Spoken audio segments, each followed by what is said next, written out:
अस्सलाम वालेकुम स्टूडेंट्स आज हम एफएससी पार्ट 2 फिज़िक्स के चैप्टर नंबर 18 यानी इलेक्ट्रॉनिक्स के कुछ शॉर्ट क्वेश्चन देखेंगे। इंपॉर्टेंट थ्योरी में से भी लॉन्ग क्वेश्चन देखेंगे। इसके अलावा एक्सरसाइज के शॉर्ट क्वेश्चन और न्यूमेरिकल जो इम्पोर्टेंट है वो हम देखेंगे। सबसे पहले हम चैप्टर 18 की एक्सरसाइज के जो इम्पोर्टेंट शॉर्ट क्वेश्चंस हैं उनको जो है वो देख लेते हैं कि कौन कौन से क्वेश्चन हैं जो पेपर में आ सकते हैं। तो अगर बात की जाए इसके शॉर्ट क्वेश्चन की तो ओवरऑल जो शॉर्ट क्वेश्चंस हैं वो 11 हैं, जबकि 12th क्वेश्चन जो है वो एमसीक्यू है। अच्छा, अब इन 11 सवालों में जो इम्पोर्टेंट क्वेश्चन हैं वो हैं जी 18.2 क्वेश्चन काफ़ी इम्पोर्टेंट है, 18.4, इसके अलावा 18.6, 18.7, 18.8 क्वेश्चन बहुत इम्पॉर्टेंट है।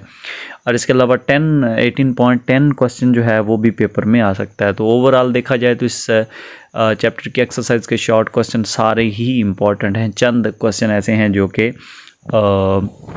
गैर अहम हो सकते हैं, लेकिन कोशिश आपकी होनी चाहिए कि आप पूरी एक्सरसाइज इसकी तैयार करें। अच्छा, अगर इसके न्यूमेरिकल्स की बात की जाए तो न्यूमेरिकल इसके इम्पॉर्टेंट नहीं है इतने ज़्यादा, क्योंकि सब के अंदर फिगर्स बनी हुई हैं और डायग्राम वाला न्यूमेरिकल बहुत ही कम उसके चांसेस होते हैं पेपर में आने के, लेकिन ये पेपर में आ सकते हैं। ठीक है, ये नहीं हम कह सकते कि बिल्कुल भी नहीं आएंगे, लेकिन इनके चांसेस जो है वो कम होते हैं। लाइक क्वेश्चन नंबर 4 जो है 18.4, ये क्वेश्चन काफ़ी इम्पॉर्टेंट है और पेपर में ये आ सकता है। ठीक है जी, और 5 वाला भी आ सकता है, ये भी इजी है और मतलब पेपर में इसके आने के चांसेस हैं। बहरहाल शक्ल वाले क्वेश्चन जो होते हैं जिनमें फिगर बनी होती है या डायग्राम होती है वो उनके पेपर के अंदर आने के चांसेस बहुत ज़्यादा कम होते हैं। ठीक है, बहरहाल आप जो है वो ये न्यूमेरिकल कर लीजिएगा, क्योंकि हो सकता है कि ये इस बार पेपर में आ जाएं। आई होप सो कि पेपर में नहीं आएंगे ये। अच्छा जी, तो थ्योरी की अगर बात की जाए उसके कुछ शॉर्ट क्वेश्चन और लॉन्ग क्वेश्चन की, तो forward bias P N junction, reverse bias P N junction, ये लॉन्ग क्वेश्चंस हैं। तो वह आपसे पूछ सकता है write note on forward bias P N junction या फिर reverse bias P N junction, तो आपने ये लिखना होगा। बहरहाल ये इंपॉर्टेंट लॉन्ग क्वेश्चन नहीं है, शॉर्ट के हवाले से काफ़ी इंपॉर्टेंट है और एमसीक्यूज़ के हवाले से भी इम्पॉर्टेंट है।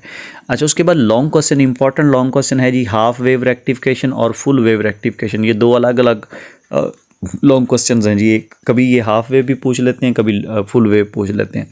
इसके अलावा स्पेशली डिज़ाइंड पीएन जंक्शन, ये शॉर्ट के हवाले से हैं जी।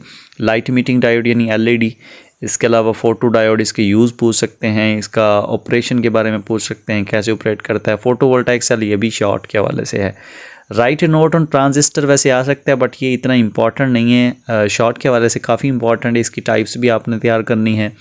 Current flow in NPN transistor, ये लॉन्ग क्वेश्चन है, लेकिन उस लेवल का ये इंपॉर्टेंट नहीं है, बहरहाल है ये long question. Transistor as an amplifier, important long question है। ट्रांजिस्टर एज ए स्विच, ये लॉन्ग क्वेश्चन नहीं है। ऑपरेशनल एम्पलीफायर भी लॉन्ग क्वेश्चन ही है।